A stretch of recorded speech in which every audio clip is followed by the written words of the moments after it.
یہ اس چشمے کے ساتھ ایک لوکل میرے بھائی موجود ہیں۔ چترال شہر سے جب خونی چشمہ دیکھنے کے لیے نکلیں تو 90 کلومیٹر کے فاصلے پر بونی آتا ہے۔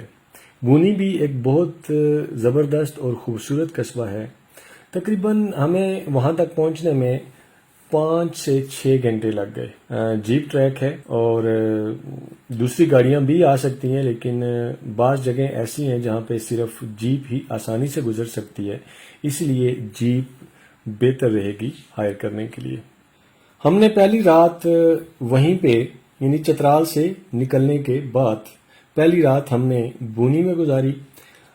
وہاں پہ ہم تھوڑے سے جلدی پہنچ گئے تھے، 3-4 بجے پہنچے، اور پھر شام کو وہاں پہ پولو میچ تھا، ہم نے وہ دیکھا۔ نائٹ سٹے وہاں پہ کرنے کے بعد صبح ہم وہاں سے نکلے مستوج کے لیے۔ مستوج بونی سے تقریباً 33 کلومیٹر ہے، 33 کلومیٹر، اور ہمیں وہاں سے تقریباً 4 گھنٹے لگے بونی سے مستوج پہنچنے۔ رات ہم نے مستوج میں گزاری اور صبح ناشتہ کرنے کے بعد یہاں سے ہم پیدل جا رہے ہیں خونی چشمہ دیکھنے کے لیے۔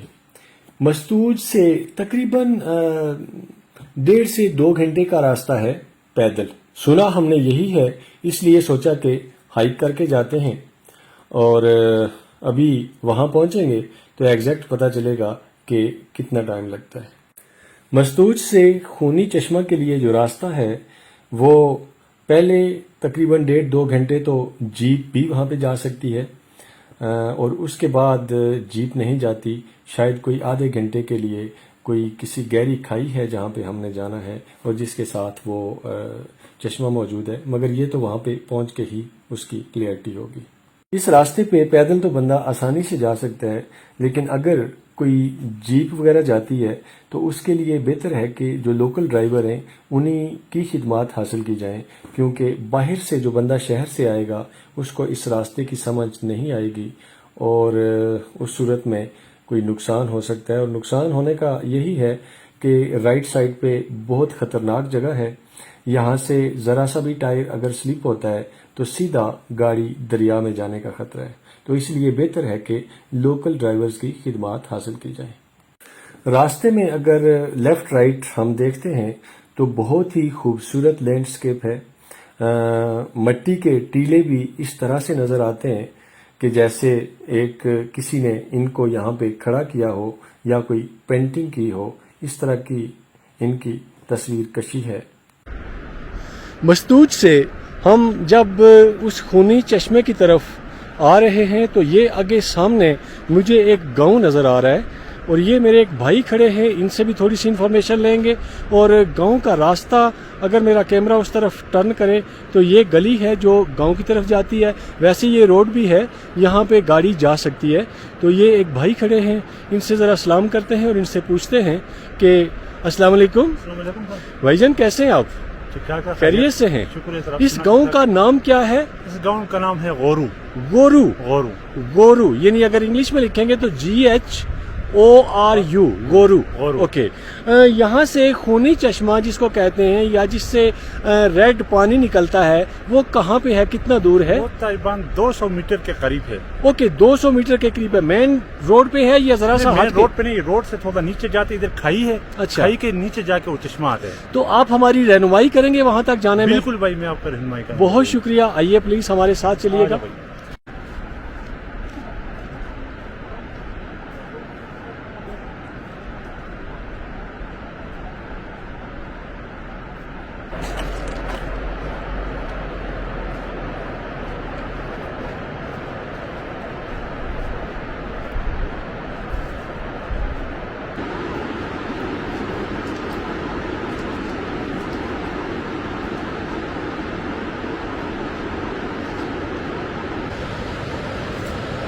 ابھی ہم اس چشمے کے قریب ہیں، اور تقریباً جو مین روڈ ہے اس سے مین روڈ تو نہ کہیں، مین راستہ یا گلی کہہ لیں، وہاں سے تقریباً 20 منٹ کی ہائیکنگ پہ یہ ہم پہنچے ہیں۔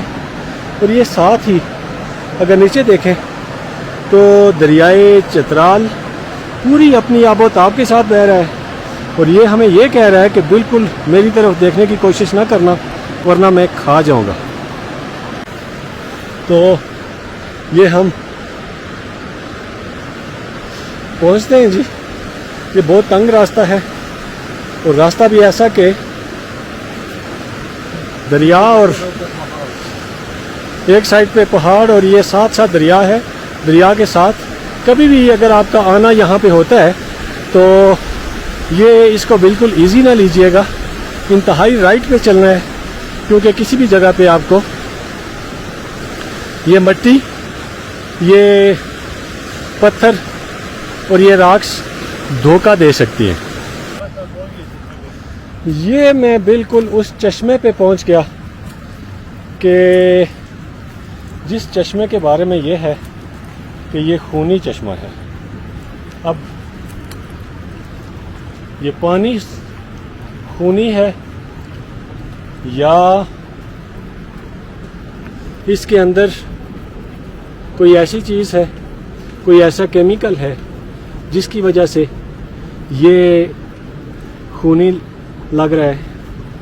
اس سے پتھر ڈالے، یہ پانی ڈالے، نہیں پتھر ڈالے، جگہ کو لال کر دے. یہ وہ خونی چشمہ ہے جسے دیکھنے کا شوق مجھے یہاں لے کے آیا. اس خونی چشمے کے بارے میں بہت سی کہانیاں سننے کو ملتی ہیں. ایک بڑی مشہور کہانی جو یہاں پہ سنائی جاتی ہے وہ یہ ہے کہ کسی زمانے میں ایک بھائی نے بھائی کو قتل کر دیا اور اس کو یہاں پہ کسی جگہ جہاں سے یہ چشمہ نکلتا ہے اس کے ساتھ اوپر کہیں پہ دفن کر کے خود روپوش ہو گیا. اور بعد میں رب کی قدرت سے یہ خونی چشمہ وہاں سے نکلا جس سے لوگوں کو پتہ چلا کہ اس کی لاش یہاں پہ دفن ہے. لیکن یہ اور اسی طرح کی بہت سی اور بھی سٹوریز سنائی جاتی ہیں جو کہ میرا خیال ہے کہ من گھڑت ہی ہو سکتی ہیں. ایسا کچھ نہیں ہے. یہ ان پہاڑوں میں ہر طرح کی معدنیات ہیں. جس طرح گرم چشمہ پہ ہم گئے تھے اور وہاں پہ ہم نے دیکھا تھا کہ ایک جگہ سے جو سردیوں میں بھی گرم پانی نکلتا ہے جس کا ٹمپریچر تقریباً 50 سینٹی گریڈ سے زیادہ ہوتا ہے.